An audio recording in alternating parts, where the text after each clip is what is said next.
Right, hello there. You know, when you have a motorhome, that there's often things that need doing on the motorhome, the little jobs. Well, this is the little jobs video, I guess.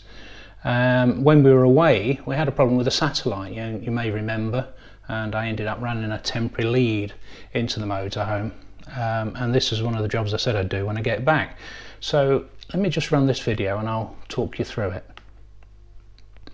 Right, so we had a little connector that broke off. It just got corroded, that little thing there, and of course the aerial cable just fell off. So I ended up getting up on the roof and running a temporary cable in from the satellite dome through the open skylight and down inside the vehicle into the cupboard where the satellite was, and you may remember a little bird's nest solution there. So what I did when I got home is I got up on the roof and I thought, well, what I'll try and do is, I know I've got a bit of slack in that cable. I'll just try and pull a little bit of the cable through, and with a bit of luck I'll be able to connect up the connector at the other end. So I undid the little gland nut, and you've got this sealing thing on the roof that stops water getting in, and then I tried pulling through a little bit of the cable. It was really stiff. I think what they did when they fitted this is they just filled the whole thing with sealant, so it was really stiff to get out. I did free a little bit, and I guess it was probably only about 1/4 of an inch of cable, and I thought, oh, perhaps that would be enough.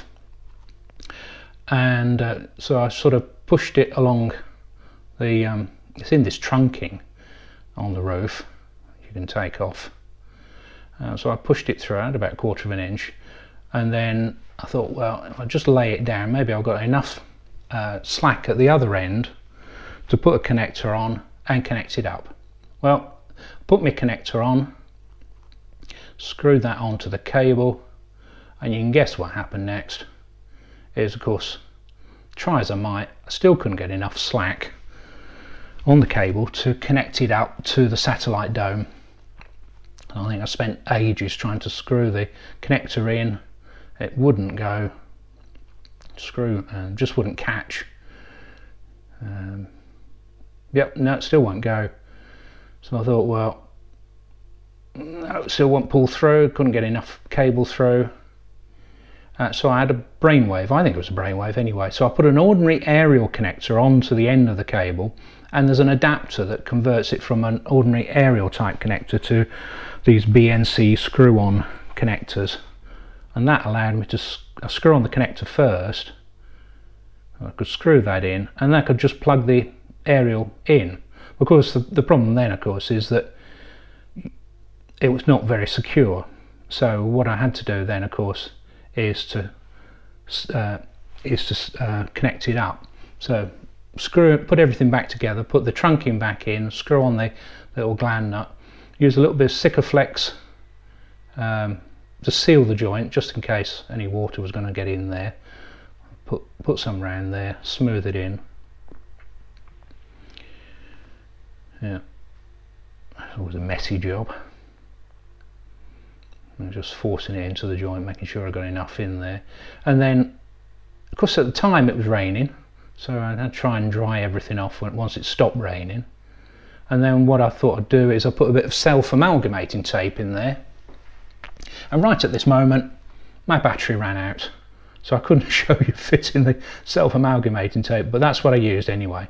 The other little job, and it's on here, is the bracket that holds the waste pipe to the underneath of the van. It comes slightly loose, and all it is it's just screwed on to a bit of wood that's under the van, and just wood screws basically.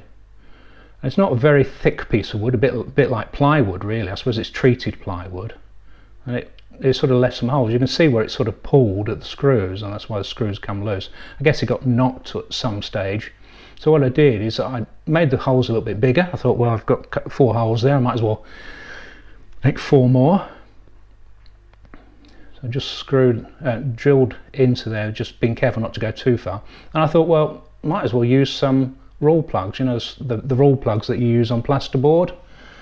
Knock those in there, all 4 of them. just make sure you've got the right size holes, and then this is a little bit quicker actually, but this took me absolutely ages to get these screws to catch onto the roll plug. There's a heavy piece of metal, and trying to hold it one hand and screw with the other. Eventually I got it going and managed to screw the thing on, and there we go, screwing the thing up,